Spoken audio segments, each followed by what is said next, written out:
XFL Week 7 is here. Man, this shit's getting kind of hard, Ellie. How many quarterbacks can we actually feel comfortable playing this week? I think we're down to 3, so I'm gonna have to start saying some Hail Marys to our holy trinity of quarterbacks here. Let's get into it. What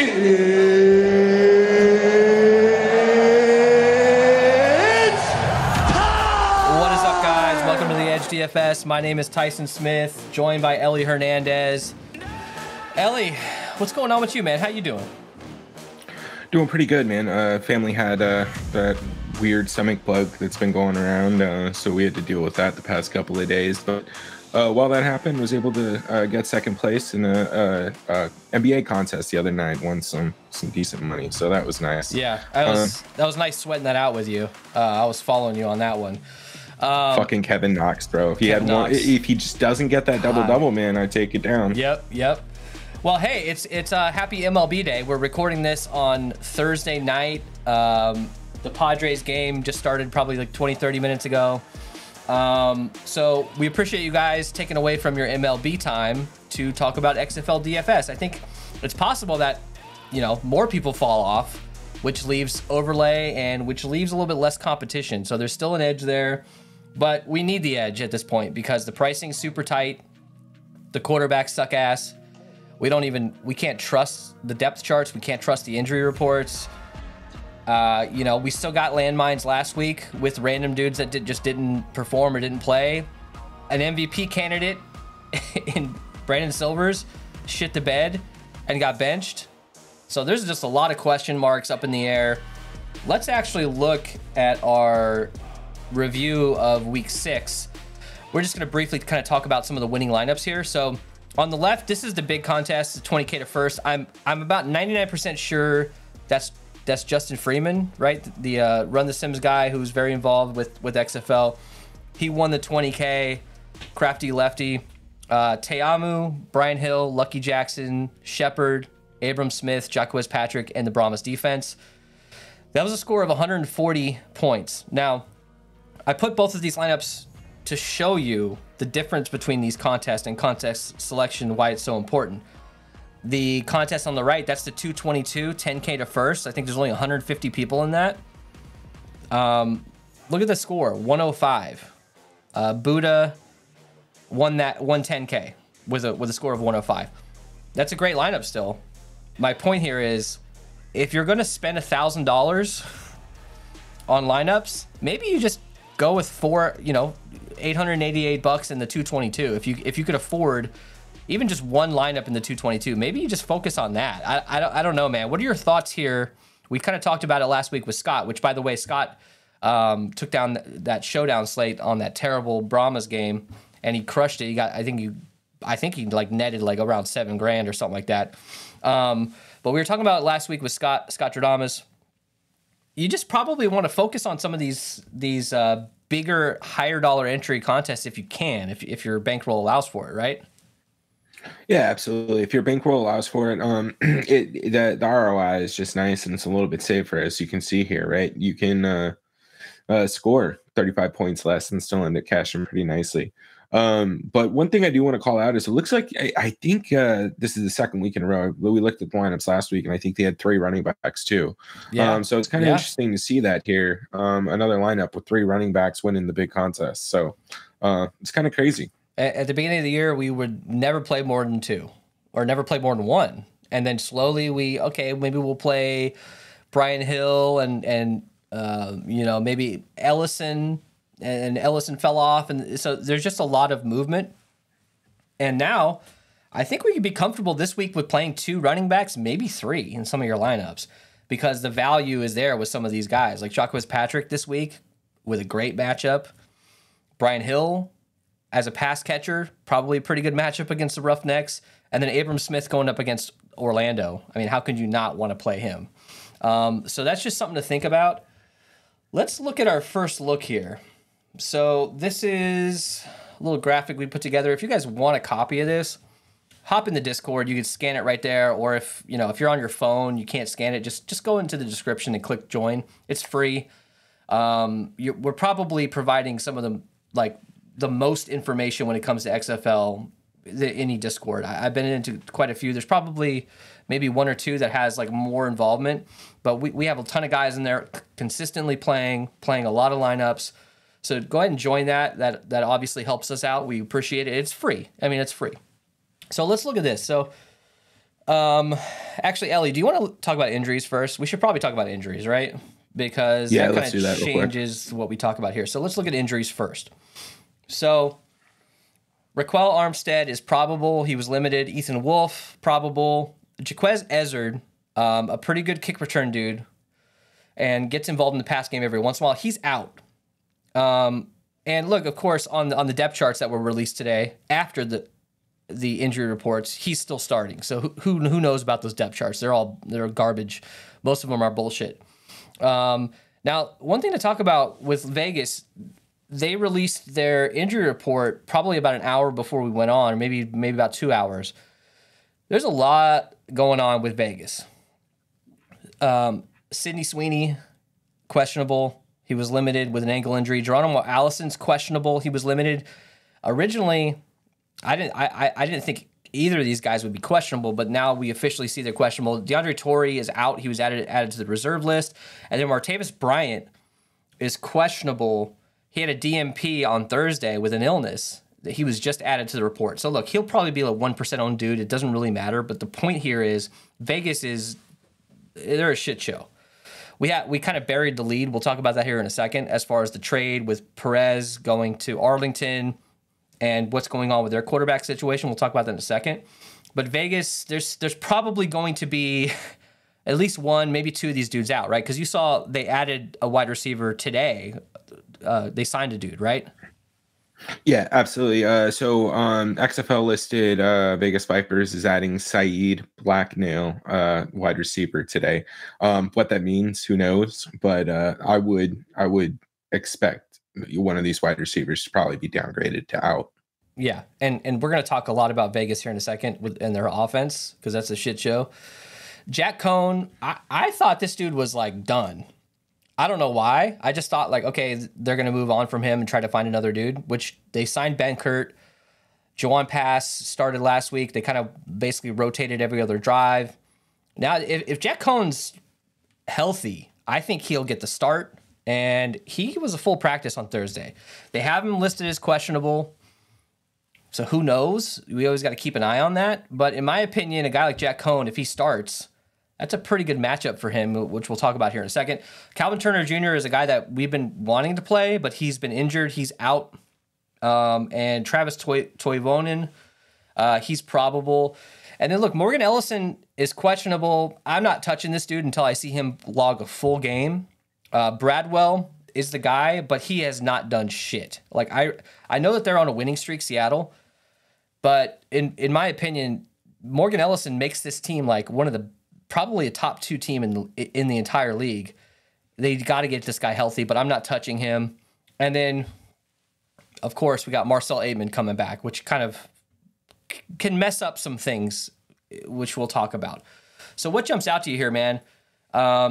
Jack Cohn playing. Are you interested in him in that matchup against Vegas? I mean, Vegas defense, it used to be Orlando that we targeted, which we still do, but now we got to go after Vegas every single game now. We got to target quarterbacks. We got to target players going against Vegas, right? Yeah, man. I think you do. I think you play a little bit of Jack Cohn. If he doesn't play, I think you play whoever starts there.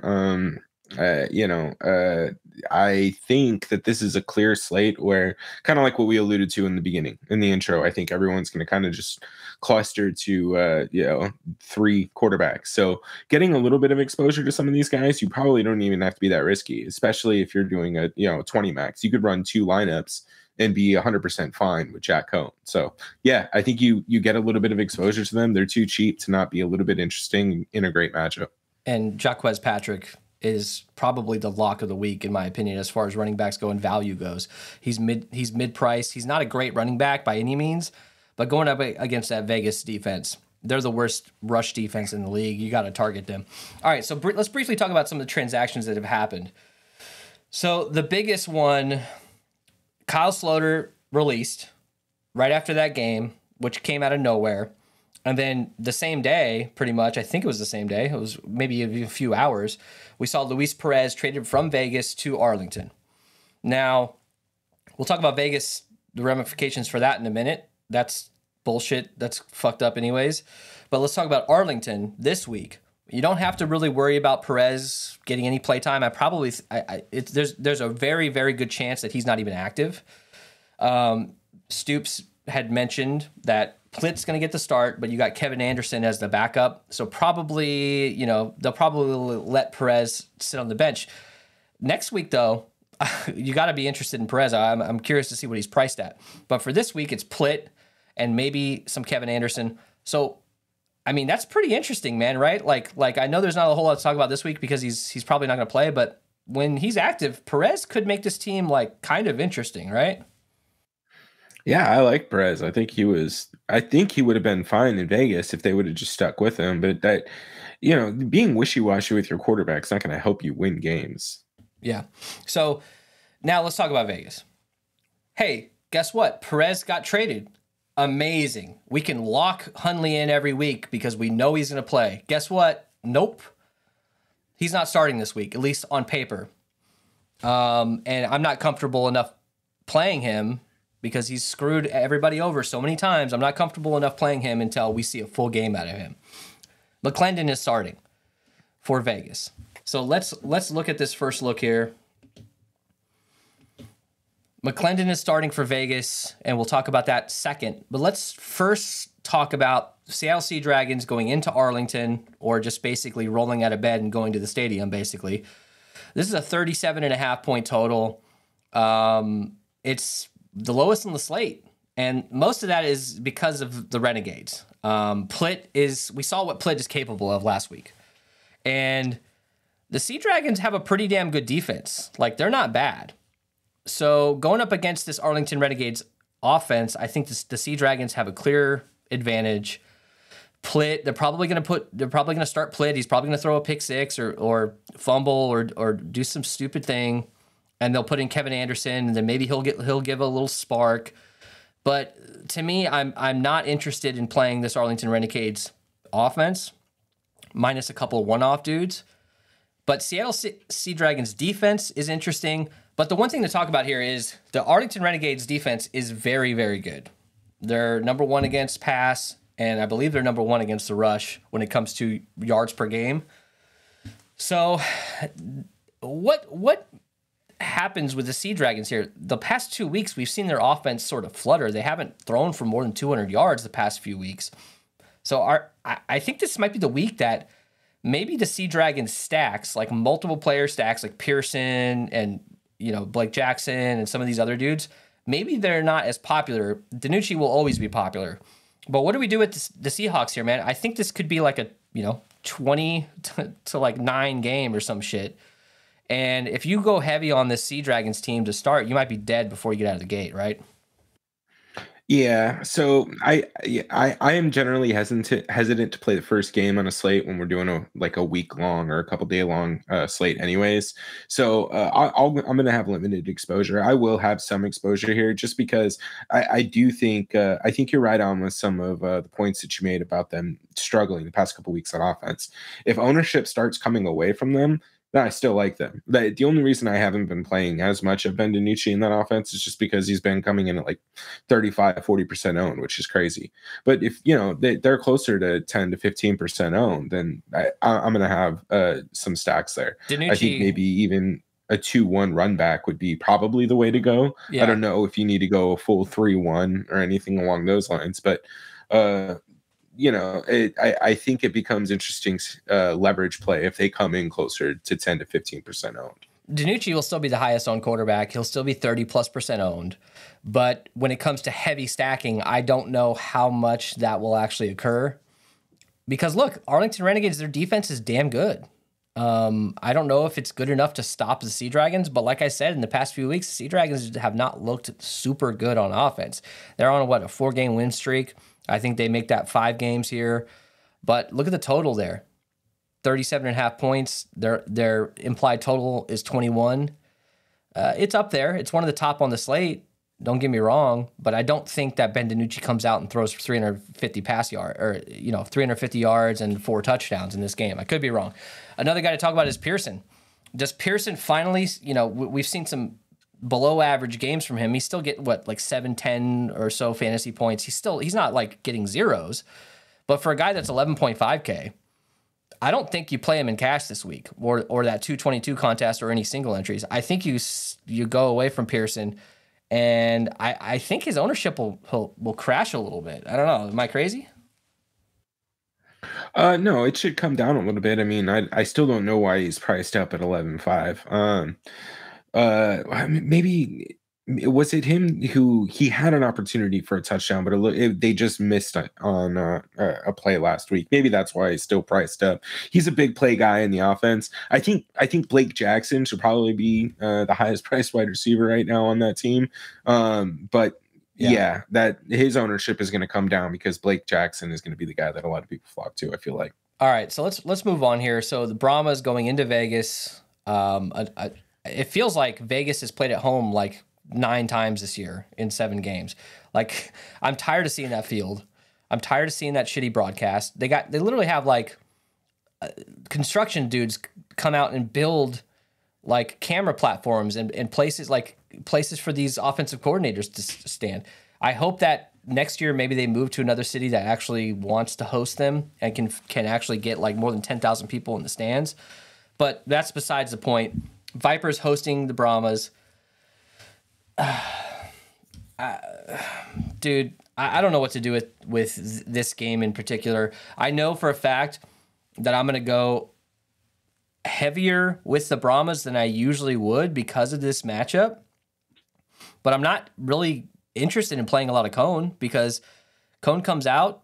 Maybe they want to get Benkert involved after having a week with the team. I mean, the dude came in like what? Couple days before.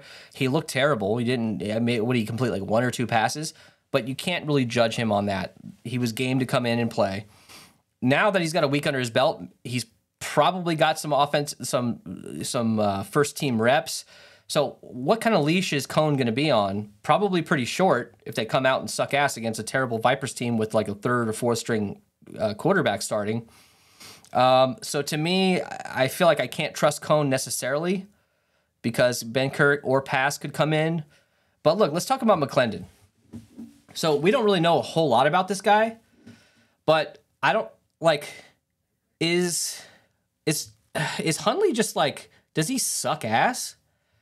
Or is he still hurt and they're not telling us about it? He's not on the injury report this week. And in the past, he's been on the injury report and he's been in full practice and he didn't start. So what is happening here, dude? Like, what the fuck is going on? I mean, only thing that I can think of is he like slept with the offensive coordinator's wife or something. Either that or he is actually injured med, because this is kind of crazy. He's the highest paid guy and you're not even giving him a shot on a team that's they're 1-5. Like, why would you not just play him and see what he's got? I mean, every time that he's come in, he's passed. He's done well. And like, I get like you might want to save him for something else, but this isn't the NFL. There's nothing to save him for. You may not have a season next year. Like if he can fucking play, like let him go play and like save the XFL. That's what it is. Brett Hundley needs to play to save the XFL. So look, I'll put this up on the screen here for a second, but McClendon is a guy that really didn't play much in college. I think he got a couple starts. He has like 4 total touchdown passes in college. He doesn't run the ball. Like he doesn't have any massive, running upside. So why is this guy starting? Like, hey, I'm willing to give him a shot. I hope he comes out and does well, but I'm not fucking playing him. I don't care if he's $100. Like, I'm not. I think he's what, 6K? Is he 6K? I don't know. Yeah, he's priced low, but like I have no confidence that he'll play the whole game. And for a dude that was he even on the team last week? I don't actually know, but I'm not interested in playing him, especially going against the Brahmas defense. Do you agree with that? Yes, I agree. And look, I think just simplify this game. This is like, if you're feeling crazy, I'm not going to get mad at you for doing it. I might do it just to be weird. But this probably isn't a game you want to play. I think you kind of target the Brahmas defense. There's going to be a couple mispriced guys like TJ Vasher is still way too underpriced cheap. for whatever reason. Yeah, so Vasher. There's still guys we can take from this. Landon Akers is priced up too much, but he's the number one dude on paper. But Vasher is the touchdown big play upside guy, and you got Jaquez Patrick, which I'm going to have a lot of going up against this Viper defense. Let's move on from this game. By the way, this is 39.5 point total, and yes, the Vipers are favored by 3. They're -3, and they have a 21.25 implied total. Vegas is drunk, and not the Vipers. Well, maybe the Vipers, but the sports books are drunk because I don't understand this. I would, if you can bet on XFL on your state, I would absolutely pound the Brahmas money line on this one. I really would. All right, so DC Defenders, clearly the best team in the league. They're coming into Orlando. This should be 100-0, right? Well, I don't think so necessarily. In my opinion, I think the Guardians are better than the Vipers at this point in the year. D-Day Dormandy is actually looking like a halfway decent quarterback, and this team will pass the ball. This team will pass the ball. It's a 45.5 point total. It's the highest on the slate. That might be one of the highest totals we've seen this year. -460 on the money line for the Defenders, and they're 10-point favorites. 6-0 versus 0-6. It's obvious that the Defenders are probably going to win this, but there could be a shot that, look, the Defenders' pass defense is giving up the most in the league. They're last in pass games or pass yards per game given up. Now, there's probably a reason behind that because they're kicking the team's ass so bad usually this entire year that the teams come out and just pass the ball in the second half and just get up a bunch of garbage time points. That's probably what it is. But I think that they can give up pass yards. And I think a guy like Dormady and the Guardians are going to come out and they're going to pass the ball a lot. So are you interested in game stacks here? DC Defenders are going to be absolute chalk, which they should be, going up against the Guardians.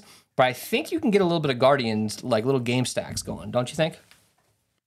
Yeah, man, I love game stack in this one. I think you can. I think Storm and Normandy, D-Day boy here is in play too.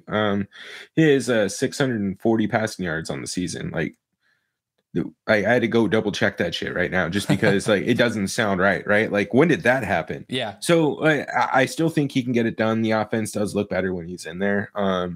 Again, it is a bit of a risk, right? If he does suck, then there is potential that we could see some crazy shit happen there again. But I think this is going to be a fun one. I think you're probably better off getting a little bit more than Dormandy than say Cone or McClendon or even Plitt. Yes, right. So if we're ranking them above those guys. Yes, I agree with that. And the biggest reason is probably because you can.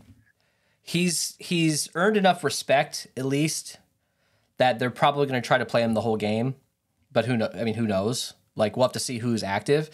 If Paxton Lynch is inactive, then I'm very interested in playing Dormady. If Paxton Lynch is active, that means probably Quentin Flowers is inactive.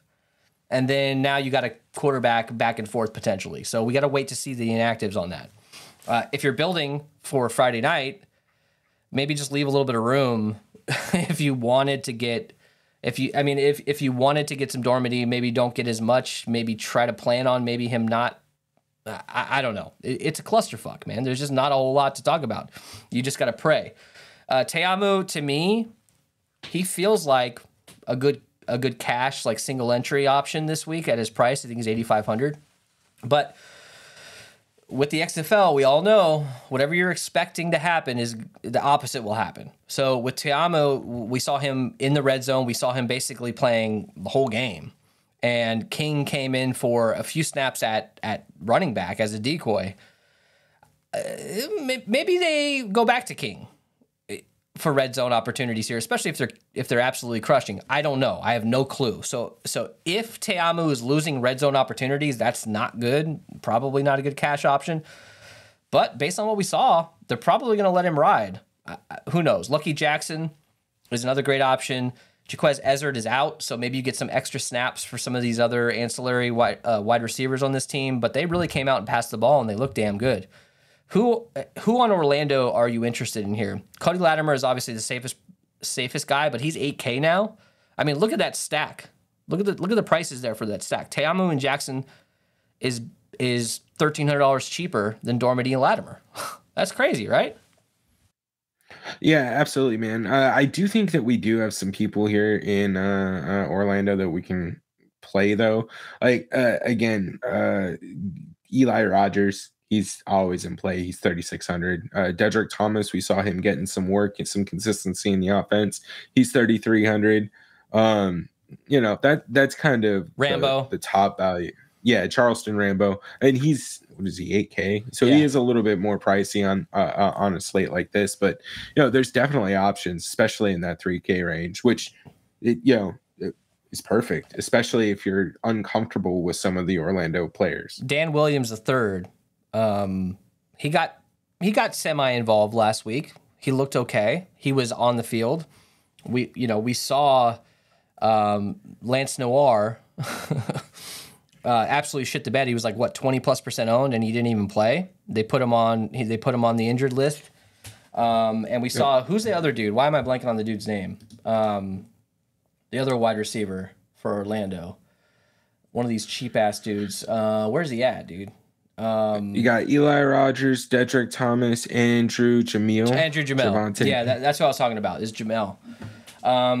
He's an option, but I think you probably want to just go one-offs in this game, like stack up Te'amu, Lucky Jackson, Abram Smith, run it back with one random dude from this team, Orlando, because they're going to pass the ball. They're going to pass the ball a lot, and you can get 10, 12, 15 fantasy points from a 3K guy just from garbage time bullshit. All right, let's talk about this last game on Sunday. So Battlehawks going into Houston. They have not looked good the past 2 weeks. Brandon Silvers basically got benched for Cole McDonald.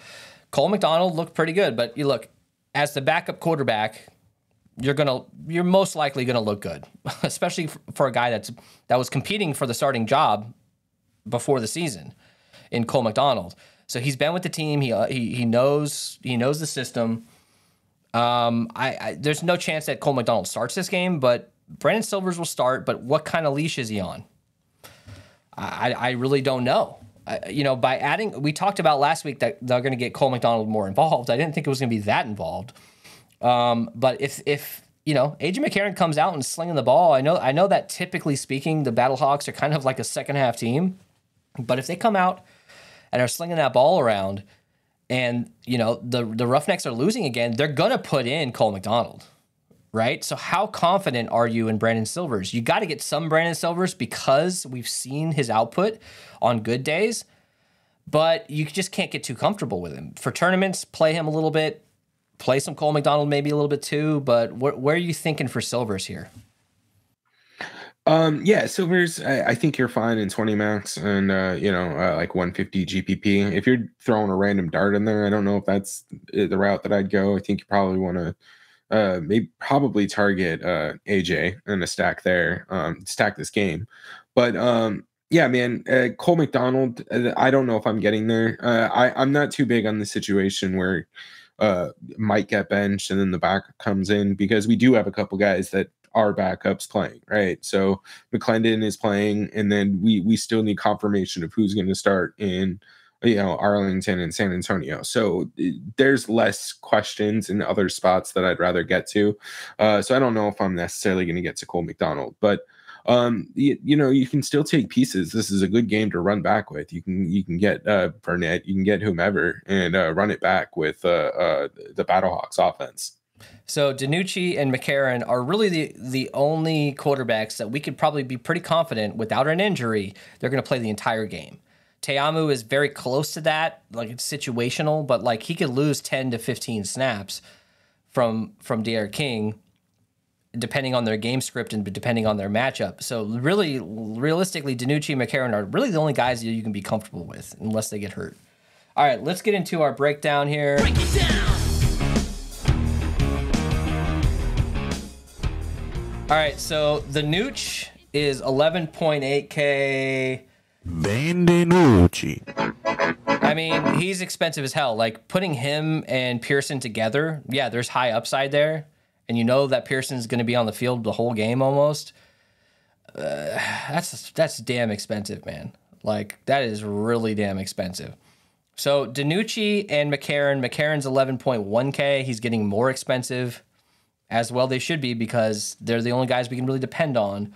What do we do with this top tier of guys here? You just got to get, you have to, if you're playing tournaments, you have to have a good amount of exposure to them, right? You're not fading these dudes unless you're fucking psycho. Yeah, I agree with you. You're going to have a healthy amount of exposure. I still don't see any reason why Ben DiNucci is coming in 3 times, or 2.5 times more owned than AJ McCarron. If anything, I think you should probably be split equally. Ben DiNucci should be about 15 to 20 or 20 to 25% of your lineups, as should AJ McCarron. They're clearly the best plays on the slate, and like that still gives you 50% else to fuck around with. Like, I still might even bump that up a little bit, right? Like, these are the 2 best plays on the slate, and it's going to be expensive stacking with their pieces. But I think there's enough value in these games that we only want one-offs anyways, that it's not going to be too big of a deal getting to these guys. Yeah, absolutely. Brandon Silver is 10.3K. Brett Hundley's 9,400. I'm not playing him at all. No Brett Hundley for me. Obviously, no Luis Perez. Teamu is priced lower than Luis Perez and Hundley, 2 guys that aren't going to play. Cole McDonald is only $100 cheaper than Teamu. So, look, that really just makes me say, look, I know that Cole McDonald has upside, but he's probably not going to play the whole game. At best, maybe he plays like a third of the game, or if they're getting blown out, which I don't see is probably not going to happen, he plays half. So I'm not super interested in Cole McDonald. I'll throw a couple of lineups in there, in the mini max or whatever. But I think Teamu is in a nice spot at 8,500.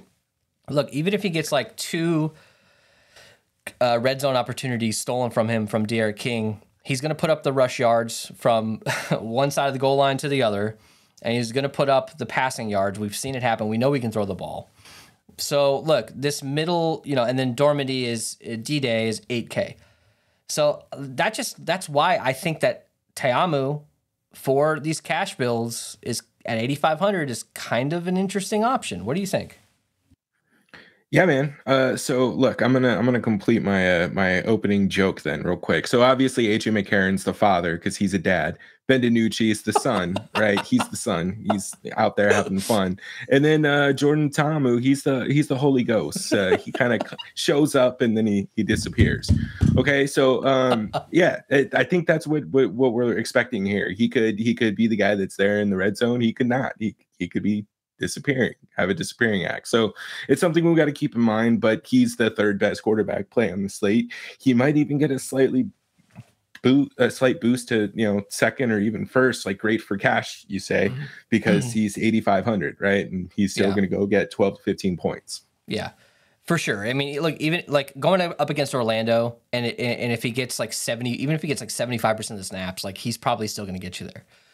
Who else? Derek King is 7,800. I think his ownership will plummet because of what we saw last week. So I'm still interested in getting some tournament lineups with him. Maybe him and a tight end. Just like what I said last week, they used Teamu in that situation, but they targeted their tight ends in the red zone. So if Derek King is in the red zone, you might want to pair him with a tight end or Abram Smith. Drew Plitt, not interested in. He's 7,500. I'll have 0 Drew Plitt, and this is probably the week that he scored. He scores 20 fantasy points, but I don't care. I'm not playing him. Jack Cohn, 7,300. Maybe we'll see where the news comes in, but he has 2 other dudes that could possibly come in for him, so I'm not super interested. Juwan Pass, not playing him. Bankirk, maybe, because I just they signed him for a reason, and I think based on what we saw last week with Hines Ward on the sideline, it seems like Juwan Pass is not really in his good graces. So you could just see Bankirk maybe kind of getting a little run if Cone just sucks ass. And then look, McClendon at 6K, I don't see how you could play him at all. Like maybe if you are doing the big contest and you have 1 bullet and you just want to throw away $15 or whatever, put McClendon in there with Badette. But I'm not interested in him, right? So confirm that before we move on to the running backs. Yeah, probably don't want to play him at all. I might like 6K. That's the price where I'm just like, fuck it. Like if he is 100% the starter, like, and I don't know, I see a picture of him and he looks like he might be the size of a person that's going to get hit by a professional football player or semi-pro guy, then maybe. All right, let's go to running backs. Abram Smith, 9,600. He is who we thought he was. At the beginning of the season, he had a slow start to the season because he was always priced high because he's the number one pick. But look, at 9,600 this week, like going up against Orlando, in theory, DC should be whipping this team. And what are they going to do when they're whipping teams? They're probably going to run the ball. They're going to run the ball anyways. It's probably how they get there in the first place. But, when you see this DC team, they control the clock, man. With the XFL, that clock's running and running and running and running. Does not stop. So Abram Smith, to me, is an interesting guy. They're going to want to feed him. I like him more than Brian Hill this week simply because of the matchup. Brian Hill's 9,400. Look, we saw Houston's defense absolutely wrap up Abram Smith on the goal line multiple times. Abram Smith got there because, he did end up scoring, because how many times you got to hand the dude the ball before he scores a touchdown? We talked about maybe fading him on that showdown slate, and that it at least was an option because of his ownership and because of the matchup. And look, that matchup actually, I think Houston kind of got the better of that matchup head to head. They got their ass kicked, so we won't talk about that. But when it comes to Brian Hill this week, I think Brian Hill gets you there in the pass game. If you want to play Brian Hill, totally, you should. You should play Brian Hill. But in my opinion, I'm not playing Brian Hill in cash simply because I don't know if I like the matchup here. And Max Borghi is 8,900. So these three dudes, look, Max Borghi, we talked about it in that Showdown Slate video. How does Max Borghi get there? Well, he gets red zone opportunities to run the ball. And that's exactly what happened. He's 8,900. He's going to be forgotten about. He probably won't be played because there's a lot better, like unless you're playing 4 running backs, there's better options. So what are your thoughts on these 3 top tier dudes? I like these 3 top tier dudes. I've been shy kind of paying for these guys. I'm not gonna be shy anymore.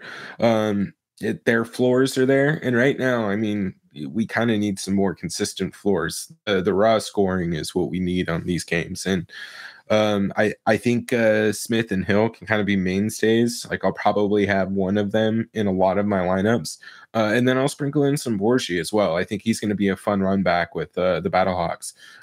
He's CMC light, or like an even lighter version of a light CMC. Did you see that? Did you see that meme? He will get involved. Did you see that meme that CMC posted with the Spider-Mans pointing at each other? That's epic, dude. That's hilarious. Yeah. Bro, I didn't realize that was CMC. It took me like 10 minutes to get that. Like I was like, holy shit. But no, man, I like him. And again, I think there's value salary savers across the board that we can probably pay up for a lot of these guys. Look, De'Veon Smith at 7,800. I mean, he's a great play every week, but he doesn't do shit. He's $7,800. I think you got to sprinkle him in because one of these weeks he's going to go off. Rod Smith, I'm not interested going up against that San Antonio defense, and they're probably going to be losing that game. So a guy like John Lovett, and I love it. I'm more interested in Lovett this week at 4,900 going up against San Antonio. Bradwell sucks ass, dude. Like, can we just admit that? He's 6,300. Ellison's the guy. When Ellison comes back, I'm going to play him a lot. I don't know when he's coming back. That knee injury he suffered a few weeks ago, it looked pretty bad, and it was pretty bad. He's still practicing for whatever reason, and they're teasing us, but he's not going to play in this game. So do not play Ellison, and if he does come out, maybe he comes out in the second half, but do not waste your money on him. Jaquez Patrick at 5,700, that's the guy we want to talk about. He's a good tournament option. He's a good cash option. Going up against Vegas. Vegas gives up the most rush yards per game this year. They're going to give up rush yards, and Patrick is going to be the guy that's getting the bulk of those rush yards. So, what are your thoughts here for Patrick and some of these mid-tier guys? Because this is where shit always gets interesting. Like, if you pick the right dude in this mid-tier, you're probably going to make a lot of money, and we've seen that every single week. Patrick is the guy you want to play. You probably want to lock him into a lot of your lineups, in my opinion. There's always a chance he comes out and maybe gets you 8 or 9 fantasy points, but at 5,700, I think that's still, you're not necessarily screwed considering all the landmines we see and all the high ownership dudes that absolutely suck ass. I think he's a safe play. But Dimebag Darrell at 4,800, Devin Darrington, like people, his ownership's going to be high this week because people just read the box score and see that he had a huge game last week. The dude did not get most of the snaps. It was still Ja'Maine Martin. He just took advantage of the snaps he had. So I don't know. What do we do here? Especially, and look, Reichwell Armstead at 4K. What the fuck do we do? Yeah, so look, I think the one thing that we've learned over XFL so far is just not to get too married to anyone.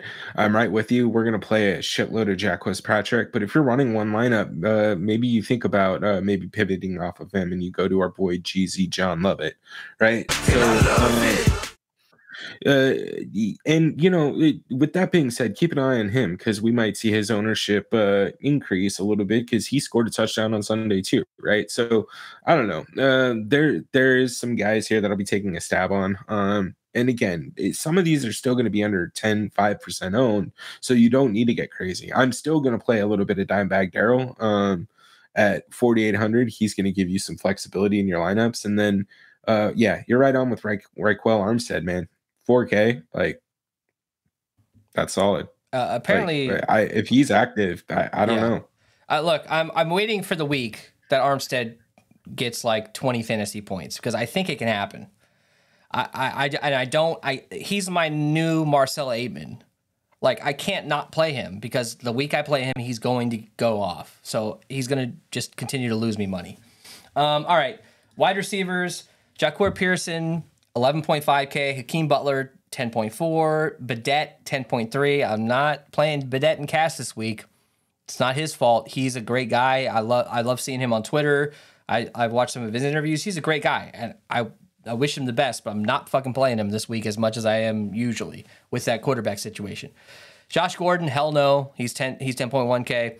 Deontay Burnett, he got there, but he got there on one play mainly. I mean, he was kind of involved. And Blake Jackson at 8,600. And then obviously we got Darius Shepard at 83. I think those are all kind of like your top tier guys. I think all those dudes should be involved in most of your lineups. So where are you going here, man? Like we talked about earlier, Pearson, I think his ownership comes down a little bit. He'll still be popular, but his ownership probably comes down a little bit. Is there any leverage there to be had? Yeah, man. I think at his price, you're probably going to get your leverage by stacking this game like a 3-1.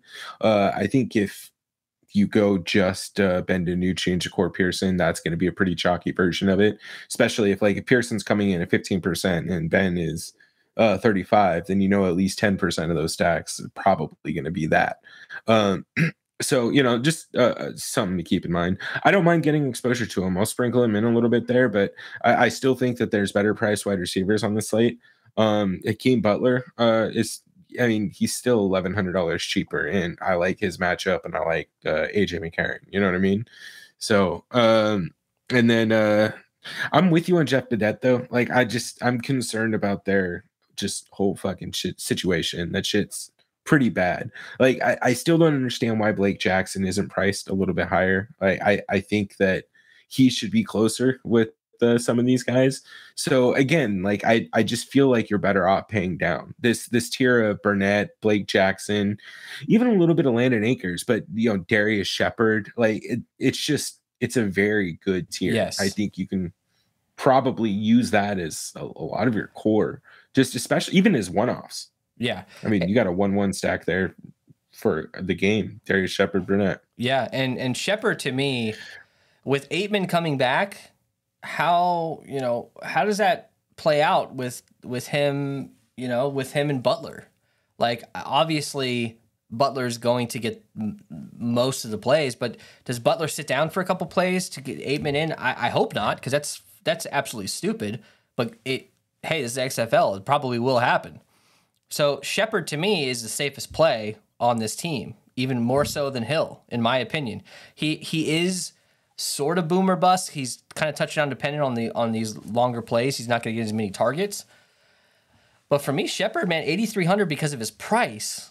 He's probably my favorite play as a position player for St. Louis. Let's look at some other guys. So Bryant probably won't play. Maybe he was added, like I said, he was added to the injury report. Jarnum Allison is questionable. I don't care about those guys anyways, just simply because of the quarterback situation. Austin Prohl, he's disappeared. So let's talk about some of these Houston guys. So for me, a guy like Travell Harris is obviously very interesting. My boy Cedric Byrd let me down last week. He pulled a Lucky Jackson in the second half. When I needed him. And of course, Lucky Jackson went off. Cedric Byrd, to me, he's still like the safest play when it comes to Houston. And at 5,300, he's going to get you probably 5-6 catches. It's just all about, can he get that big play? Can he get that touchdown? I don't know. So to me, I feel like Cedric Byrd is a cash option again this week. And Justin Smith probably will be more popular. Maybe. I don't know. Simply because that Kirkland is out, Justin Smith is getting those snaps.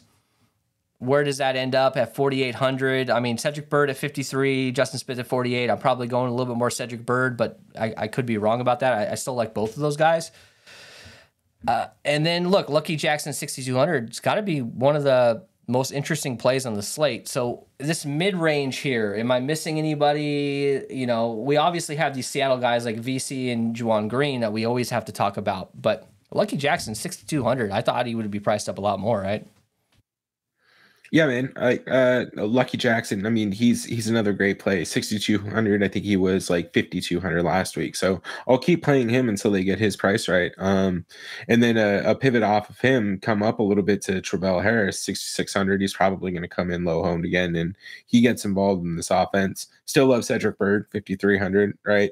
And then not to go too crazy into the pricing here, but you still got Ben Putman at 3,300. Like he's still getting love in the offense. So, he's not a guy that I'm going to shy away from in my tournaments. Sputnik almost scored last week too.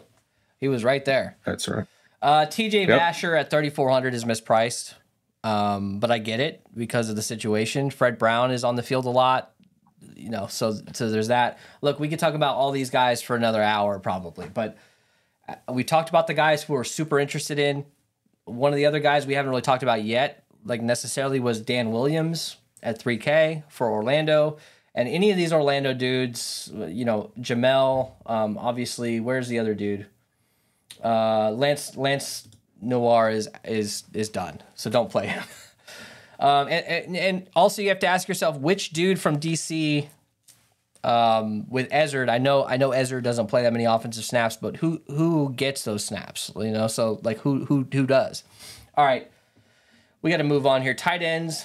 So Cody Latimer, he's 8K. He was 7K last week. I think it was 6K the week before. He just keeps getting more expensive and more expensive. So at what point do we stop playing him? I don't think that this week we stop playing him, but maybe he falls out of the cash range a little bit. But he's definitely the safest play on Orlando, and Orlando's going to throw the ball a lot. Sal Cannella, 7K. Maybe with Perez coming in, we start to see Cannella unlocked. Like Sloter and Cannella, they had that USFL experience. We thought, okay, hey, that's one hell of a combo. We got to play those guys. Didn't work out. Cannella is at 7K, man. I know he's a little bit cheaper now, but I'm not super interested in him either. Elise Mack, Ethan Wolf. Where do we go here? We probably only want to focus on these top two dudes and sprinkle in a little bit of Mack and Wolf, right? Same strategy. Yep. Top two guys, and then sprinkle in Mack, Wolf. You can get a little bit of Logan Carter. He gets decent amount of targets. He's got 16 on the year. But tight end is in a forced position. So I still think that there's guys in this price range or slightly cheaper that I might rather go to. So instead of playing Cannella, I might rather play Travell Harris or even Lucky Jackson. Let's go to defense. All right, so defenders' defense is 5K. They're the most expensive. They'll probably be probably the top owned, you'd have to think. But at 5K, man, that's one of the more expensive defenses we've seen this season. It's usually around 4,800, and Arlington's always priced around 4,800. I'm not interested necessarily in playing them versus Seattle. But Battlehawks 44, Roughnecks 43. The teams that really stick out to me here are Brahmas at 4K, going up against Vegas and like a 5th or 8th string quarterback. and Sea Dragons at 3,900 going up against Arlington, who are just basically trying to make it to the next week where they can get Perez in. What defense really jumps out to you here? Yeah, man. I think Sea Dragons 3,900 are interesting. I'm also going to take a couple flyers with the Battlehawks, man. Battlehawks are a little bit interesting in this matchup. I think, Brandon Silvers does get benched. Like, I think that just means that defense did something pretty solid. So, I'm interested in St. Louis. I just don't know that you necessarily need to pay up for DC just because of all the news that we've had since the slate was released. These defenses are mispriced considering how many shitty quarterbacks that they're playing. Like, imagine the quarterbacks we're seeing. We're seeing worse quarterbacks than these guys. They weren't even on the roster, or they weren't even like practicing. Yeah. These guys are replacing these guys. So yeah. One thing I will say about the Defenders is they're one of these teams that can score defensive touchdowns. Like, we've seen it multiple times. There's not a whole lot of teams this year that have been able to do it. The Defenders are one of them. If you look at this graphic here, what jumps out to you? The Vipers give up a shitload of rush yards. Same with Battlehawks. And when it comes to pass yards, you got the Vipers in there too, and then you got the Defenders. And like I said earlier, that probably comes down to like the type of games they're playing, where the teams they're blowing out are passing the ball a little bit more. But this is just kind of an interesting thing that we kind of pulled together in the Discord. By the way, if you want to join that Discord, it's free. Scan that down there right below me. Where's that? Over here. Or just click in the description and join. Ellie, so you don't have to name specific dudes, but who's your favorite stack, and where are you going with value this week? My favorite stack is St. Louis, and I'll probably have 31 to that game. I like it a lot. And then value, I think we talked about a couple of guys. I'm still going to go with guys like Eli Rogers, my Sputnik random dude, TJ Vasher. There's just a lot of punts that I'm willing to take on. And then Jaquez Patrick. We don't necessarily talk about 5K guys or 5,500 guys being value, but that's a great price for his workload. Yeah, absolutely. I think I'm going to go... I'm going to go probably relatively heavy with DC this week. I don't see... Orlando did step up, last week-ish, but I don't see them being able to stop this Defenders offense.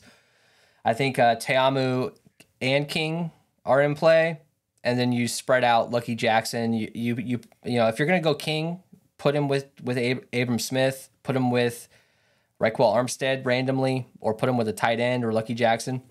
But I think Teamu's kind of my guy, and then Jaquez Patrick. I'm super interested in him. All right, let's go do our lineup build. So we're gonna build just pretty quickly. I think we build our cash build here, and we get to a couple tournament lineups, and we get the hell out of here. So to me, I feel like this is kind of my starting place here for the 222 or single entries. Teamu at quarterback, Jaquez Patrick at running back at 5,700 going up against Vegas. Cedric Byrd or Justin Smith, whoever you feel more comfortable with. Now, you could also put Burnett in here. To me, Burnett is, a 4-target boom or bust type guy. Byrd is probably going to get you 10 fantasy points. So in a situation like this, I know his ceiling isn't as high, but he's at 5,300. And I know I can get some studs in these other two flex positions. Lucky Jackson's 6,200. He, even before last week, we saw what he can do last week, but even before that, he was a pretty good play. He was obviously going to be the guy that they targeted most. And then to me, the Brahmas defense at 4K. Seattle Sea Dragons, I think they're 3,900 or something like that. They're also in play, but we got 10K here per position, basically. We have to talk about somebody from St. Louis. So that could be Hakeem Butler. And if we go Hakeem Butler, we can go many different ways. Let's try Hakeem Butler first, right? So it leaves us with 9,900 for this last spot. We got Burnett, Abram Smith, Brian Hill. I think in this situation, you probably go Abram Smith, right? Yeah, I think it's Abram Smith, man. So, I like this lineup. If you wanted to go down from Butler, Like, let's just say you wanted to go Brian Hill here. 10.9K. I mean, you could do whatever the hell you want. You could get. I mean, you could do Hakeem Butler too.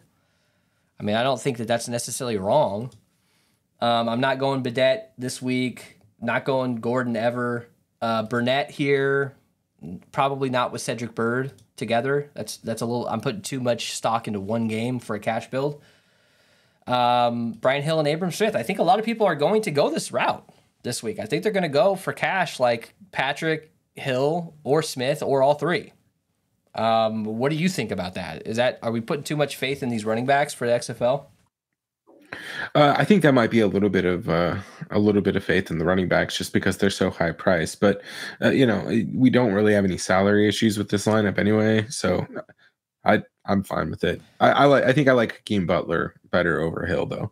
Yeah, so let's go. You know what? Let's go Darius Shepard here and see what that gets us. I mean, basically, we could come up off of Cedric Bird or Lucky Jackson. Who would you rather come up off of? Let's come up off of Bird.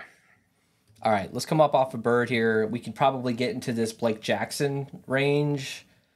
Cody Latimer. If you wanted to play Latimer this week, you could here. Would you go Blake Jackson or Latimer? Sorry, I lost you for a second. Can you repeat that? Would you go Blake Jackson or Latimer here? Blake Jackson. All right, Blake Jackson, 8,700.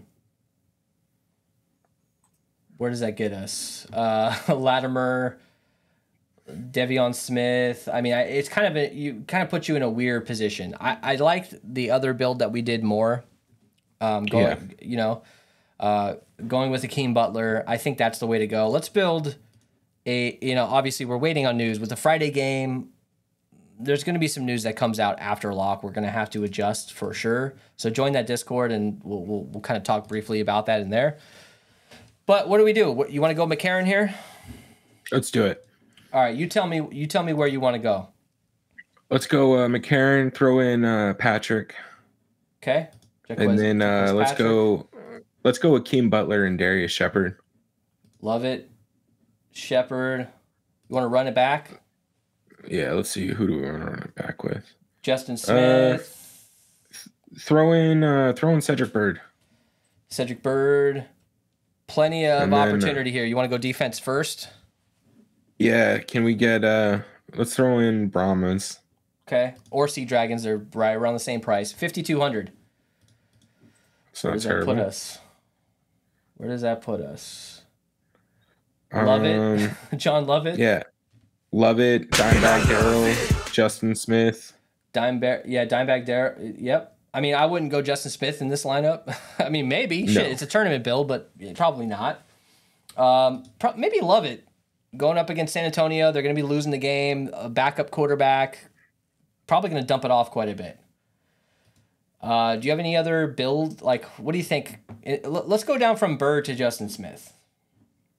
See if that buys us anything at all. 57. Sidney Sweeney.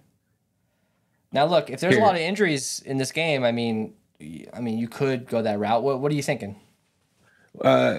Take out Hakeem Butler. Put in Brian Hill in at flex. Okay. Let's see what we have left. 67. 6,700. Okay. It doesn't really buy us anything to go down from Brahmas to Seattle's defense. It doesn't get us enough to really do anything. Travell Harris. Yeah. Yeah. I mean, this is kind of crazy, but pull out Justin Smith. Throw in Sputnik. Fuck it. All right, where's he at? How expensive is he? 33. You could go Lovett here too, by the way. 33. There's so many options between 33 and 49. Just, pick your poison. Where's he at? Sputnik. There he is. And what does that give us? Another 70. Let's pull Sputnik out. Let's go with... Well, what can we do instead of Travell Harris with Sputnik in? Let's put Sputnik back. Let's do that. My bad. No. It's all good. 8,200. Cody, Charleston Rambo. Yeah. Devian Smith. More running backs, man. I'm telling you, running backs are interesting this week. All right, you want to go Ben DiNucci? Let's do it. We're not going to put any of these random ass quarterbacks on film because I don't want anybody randomly clicking to the end and then putting their house on Francois or some shit. Like, well, I don't want to do that. So we're just going to stick with the quarterbacks that we know are going to play. Ben DiNucci. You want to go Pearson or do you want to go Blake Jackson? I mean, I don't think that we should double stack. Yeah, here. I think we go Blake Jackson. I think you just leave it as is. I don't think you run back anybody from Arlington because who the fuck knows? Like you could destroy a perfectly good lineup by putting Brandon Arconato in here or Devion Smith who gets you 7 fantasy points. Yep, I agree, man. All right, let's stick with these guys. This is great. Now let's get back to let's do a couple mini stacks here. We got to go DC. We probably got to go maybe run back with Orlando, or we do that Houston game. So what I think we should start with Jaquez Patrick. Yep, I agree. I really do. It's gonna buy us a lot.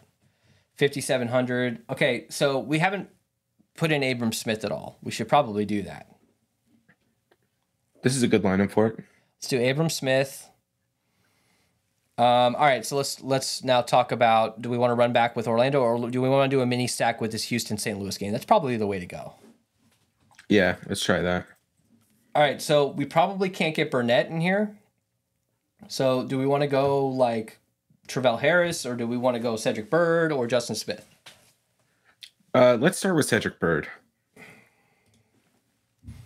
$9K. You want to grab a defense first? You want to go down to Sea Dragons? Kind of an interesting stack, right? Yeah. 5,100. Nothing really interesting on a stack perspective. Let's see what we have overall. Love it. Dimebag Darrell, Justin Smith. It's back in that range. Right in that range again. How much can we pay up to Burnett and then just punt? Let's try it. Let's go down in that 3K range. I don't know if we can. Nope, $700. See, Abram Smith is interesting. He's interesting. Who are we missing from this lineup? You want to go Shepard or something? You want to go Shepard? Yeah, let's go Shepard. He's in a nice spot. Nope, can't do it. 2,100. DiNucci, this is why it's going to be tough, even with Blake Jackson. Jesus. You almost have to not play Abram Smith in this build, but I think we should try to do it. So I think you just find random one-offs. I think you have to. Ben Putnam. What? And you know what? What about Lucky Jackson? Let's go Lucky Jackson here. 4,200. Oh, Raquel Armstead. I'm fine with that. Screw it. There's plenty of dudes. You can go Jawan Green. If you wanted to add to that other stack, that might be a little bit much. Look, anyways, I really think that there's just building, now that we see that there's only a couple quarterbacks, like a lot of that ownership is going to go to a couple quarterbacks. That's fine. I'm not going to get too crazy with like fading quarterbacks that are like 40% owned or 30% owned or whatever. But when it comes to these position players that are going to be high owned, like Jaquir Pearson, even Abram Smith, it's probably not smart to not play him. But we've seen 40+% owned dudes just absolutely suck. And then if you don't have them, man, you're gonna cash. You know. So what did we learn here with these builds? Look, pricing's not as tight as we thought it would be this far in. So there's still misprices across the slate. Don't get caught up in all the bullshit news that we're gonna hear. Just find the starting quarterbacks and probably still don't play them. All right, we will see you guys next week. I don't think we're doing a showdown slate. Maybe we do Battlehawks versus Roughnecks. I don't know. Comment down below if you guys want to see that video. Throw us a like on the way out. Comment, help us out. Help us get to 50 likes for this video, and we'll do that showdown if we get 50 likes. See you guys later.